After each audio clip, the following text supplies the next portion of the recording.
করছে, কখনো কাঁদছে, আবার কখনো হাসছে। কেন কেন এরকম করছে গো মা? অর্থাৎ রাধারানীর কথা মনে পড়েছে। রাধারানীর কথা মনে করে প্রভু আমার দুই নয়নের জলে বক্ষ ভাসিয়ে দিয়ে যাচ্ছে।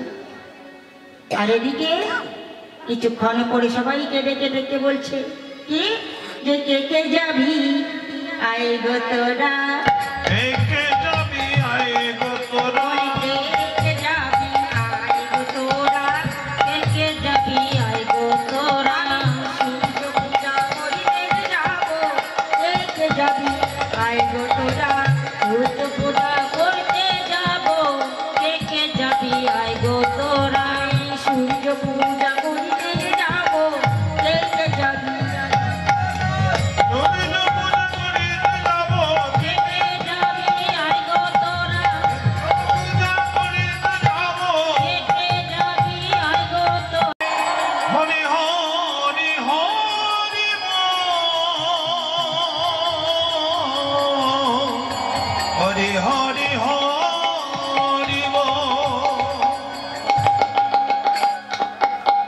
বেশ, খুব ভালো হয়েছে। তো এখন এবার আমরা একটু রাধারানীর নাম করব, কেননা রাধারানীর নাম করে করে মধুময় বৃন্দাবনে গিয়ে প্রবেশ করব। কেমন?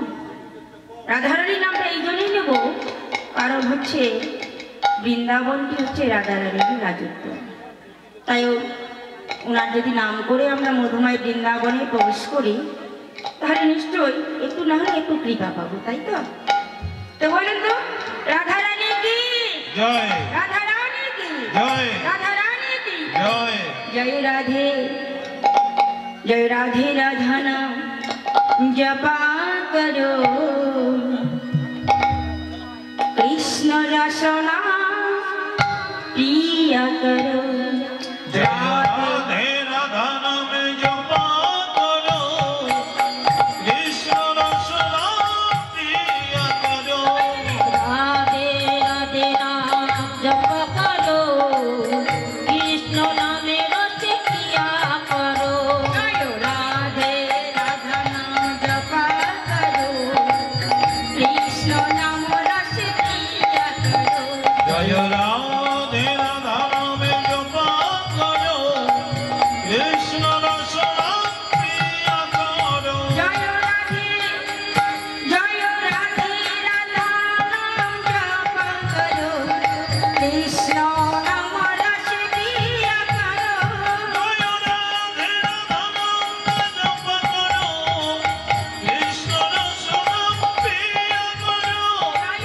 রাধে, রাধা নাম জপ করো, কৃষ্ণ নাম রস প্রিয়া করো, রাধে রাধে নাম জপ করো, কৃষ্ণ নামে রস প্রিয়া করো, রাধে রাধা নাম জপ করো, কৃষ্ণ নাম রস প্রিয়া করো, জয় রাধে রাধা নামে জপা করো, কৃষ্ণ রসনা প্রিয়া করো, জয় রাধে রাধা নাম জপ করো, কৃষ্ণ নাম রস প্রিয়া করো, রাধে রাধে নাম জপ করো, কৃষ্ণ নামে রস প্রিয়া করো, রাধে রাধা নামে জপা করো, কৃষ্ণ রসনা প্রিয়া করো। छोटे छोटे गैया छोटे छोटे गुआ और छोटा सा मदन गोपाल, छोटे छोटे गैया छोटे छोटे गुआ, छोटा सा मदन गोपाल, छोटी छोटी गैया छोटी छोटी पाल, छोटी से मेरा मदन गोपाल, छोटी गैया छोटी छोटी पाल, छोटी से मेरे मदन गोपाल, आगे आगे गैया पीछे पीछे ग्वाल, आगे आगे गैया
সবাই মিলে মধুময় বৃন্দাবনে প্রবেশ করেছি গো মা।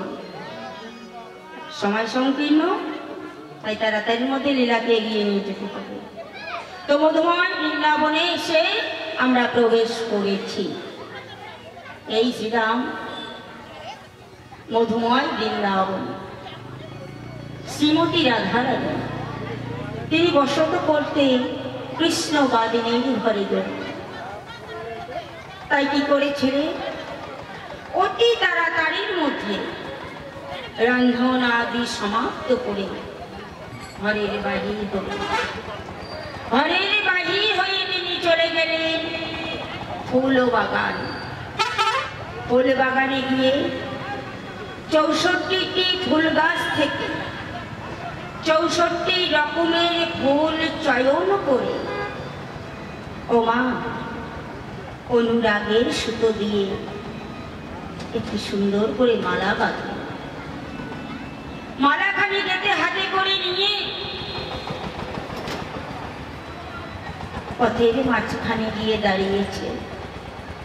দাঁড়িয়ে এদিক ওদিক চারিদিকে ঘুরে ঘুরে দেখছে, কিন্তু আজ এই পথে কেউ আসে না আর কেউ যায় না। তাই দেখে রাধারানী দুই নয়নেরই জলে বক্ষ ভাসিয়ে দিয়ে কাঁদছে আর বলছে, আজ সায়ংকালে আমার প্রাণ বল্লভ, আমার প্রাণ বোধ এই পথ ধরে গোচারণে দিয়েছে, কিন্তু আমার বধূ ভালো আছে না মন্দ আছে তার কুশল আমি কার কাছ থেকে জানবো? আজ তো এই পথ দিয়ে কেউ যাচ্ছেও না আর আসছেও।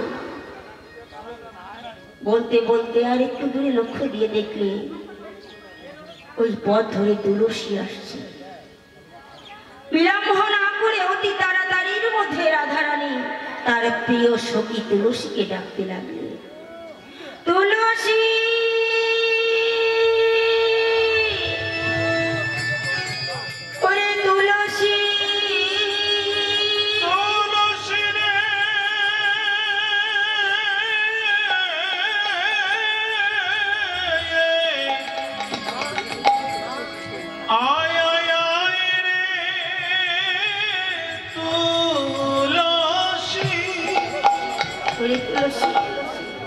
बोले बड़ाई तू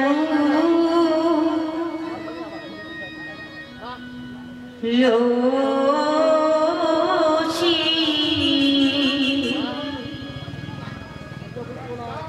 আমার কাছে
এই জগতের মধুর কথা কি?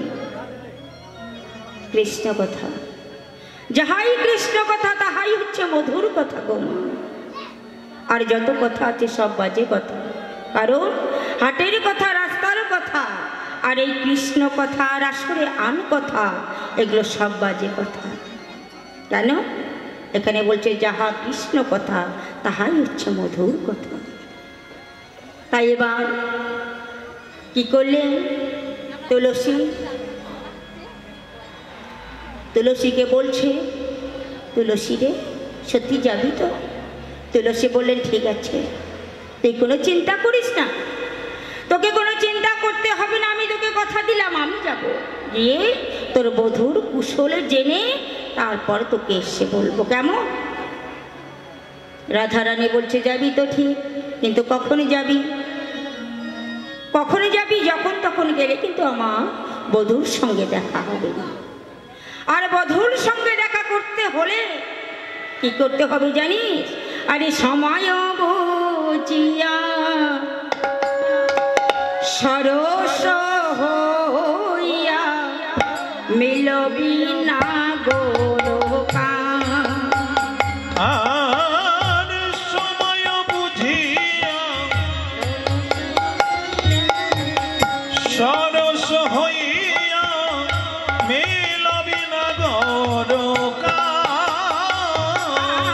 আর সময় বুঝিয়া সরস হইয়া মিলবি না গোরকা।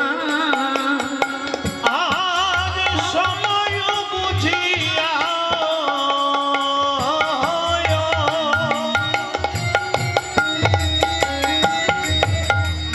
সরস হইয়া মিলবি না গোরকা।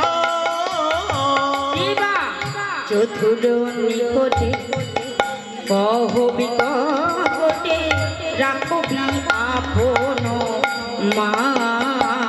হরে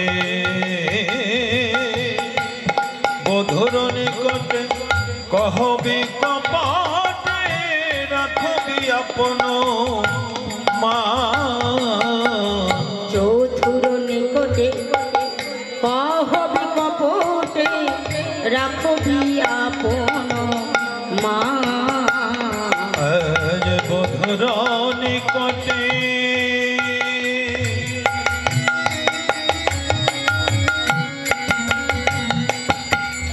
কহবি কপটে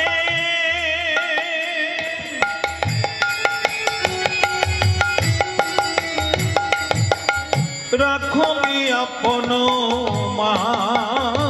নারীর মান যেন যায় না সতী, নারীর মানে যেন যায় না সত্যি। মান যেন যায় না সতী, মান যেন যায় না সতী। তুমিও নারী আমিও নারী, মান যেন যায় না সতী। ওগো তুইও নারী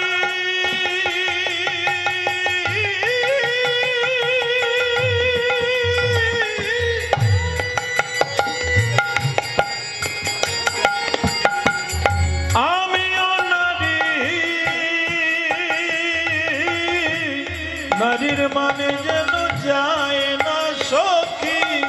তুমিও নারী আমিও নারী বলে মান যেন যায় না সখী। ওগো তুইও নারী আমিও নারী। মান যেন যায় না সখী, তুইও নারী আমিও নারী। মান যেন যায় না সখী। নারীর মান যেন যায় না সখী। জয় রাধা। রাধারানী তুলসীকে কি বললে? তুলসী, বধূর সঙ্গে তো দেখা করতে যাবি, কিন্তু কখন যাবি? সময়ও বুঝিয়া সরস হইয়া মেলবি না গোরকা। সময়টাকে বুঝতে হবে, চিনতে হবে। কিন্তু মাগো, আজকাল করে করে তো আমরা সবাই বৃদ্ধ এবং বৃদ্ধ, সে কিন্তু কারো জন্য অপেক্ষা করে বসে থাকি না। আমরা সময়ে অপচয় করি, অপব্যবহার করি, কিন্তু সময়ের কাজ সময় করেই যাচ্ছে সঠিক মতো। দেখো, রাধারানী বললেন সময়ও বুঝিয়া সরস হইয়া, সরস সরসটা কাকে বলে? অর্থাৎ যতক্ষণ একটা জিনিসের মধ্যে রসে পরিপূর্ণ থাকে সেটাকে বলা হয় সরস। আর নিরস যেটা শুকিয়ে যায়, যার কোনো রস থাকে না, তাকেই বলা হয় নিরস। তো আমরা প্রত্যেকটি জীব যখন সরসে থাকে, দেহের মধ্যে যখন ক্ষমতা থাকে, বল থাকে, শক্তি থাকে, একবারের জন্য সেই সময়টা কিন্তু ভাবি না যে আমি গোবিন্দের চরণে আমার দেহ মন প্রাণ সঁপে দেব, আমি গোবিন্দের পথের পথিক হতে চাই, আমি গোবিন্দ ভজন করতে চাই, আমি যেন গোবিন্দ সেবায় লাগিতে পারি। এই ভাবনা আমাদের মধ্যে কিন্তু একবারও আসে না। কেননা দেহে রক্তের গরম, এই রক্তের গরমে আমরা অনেক কিছুই করে থাকি। কিন্তু একবার ভেবে দেখুন, যেই দিন আমরা নিরসে পরিণত হই, দেহে রস থাকে না, আর যখন রস থাকবে না তখন কর্মক্ষমতা কি থাকবে? দেহে শক্তি থাকবে? থাকবে না। আর কর্ম যদি করতে না পারি তাহলে কি হবে? ভালোবাসবে কে? বাসবে না। কাকে আপন বলে? ছেলে, মেয়ে, স্বামী, হ্যাঁ, আত্মীয় পরিজন, বাবা মা। আজকার লাগি কাদিস রে মন, কেউ তো কারণ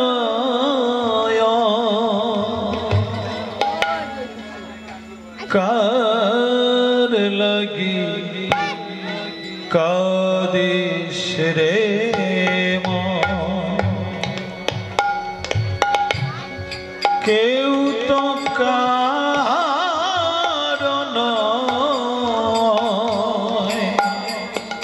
কার লাগি কাদিস রে মন, কেউ তো কারণ। দুদিনের ভালোবাসা সে যে পথে পরিচয় রে মন, সে যে দুদিনের ভালোবাসা পথের পরিচয় রে মন, কার লাগি কাদিস রে মন,